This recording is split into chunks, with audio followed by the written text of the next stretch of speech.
তিন দফা দাবিতে প্রধান উপদেষ্টার বাসভবন যমুনা অভিমুখে জগন্নাথ বিশ্ববিদ্যালয় শিক্ষার্থী শিক্ষকদের লং মার্চে বাধা দিয়েছে পুলিশ।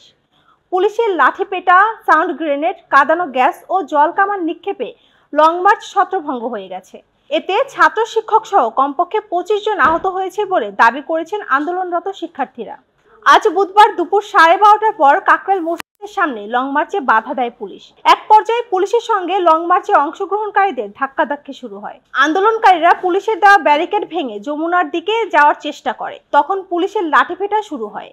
আন্দোলনকারীদের ছত্রভঙ্গ করতে এক পর্যায়ে পুলিশের কাঁদানো গ্যাস, সাউন্ড গ্রেনেড ও জলকামান ব্যবহার করে। এতে আন্দোলনকারীরা ছত্রভঙ্গ হয়ে যান। তারা মৎস্য ভবন মোড়ের দিকে চলে যান। লং মার্চে অংশ নেওয়া জবির শিক্ষার্থীরা বলছেন, এই ঘটনায় অন্তত 25 জন শিক্ষক শিক্ষার্থী আহত হয়েছেন। আহতরা হাসপাতালে চিকিৎসা নিচ্ছেন। উল্লেখ্য, আবাসন ভাতা, প্রস্তাবিত পূর্ণাঙ্গ বাজেট অনুমোদন সহ 3 দফা দাবিতে বিশ্ববিদ্যালয় 71 গণহত্যা ভাস্কর্য চত্বরের সামনে থেকে বুধবার দুপুর 12:15টার দিকে এই লং মার্চ শুরু করেন শিক্ষার্থীরা।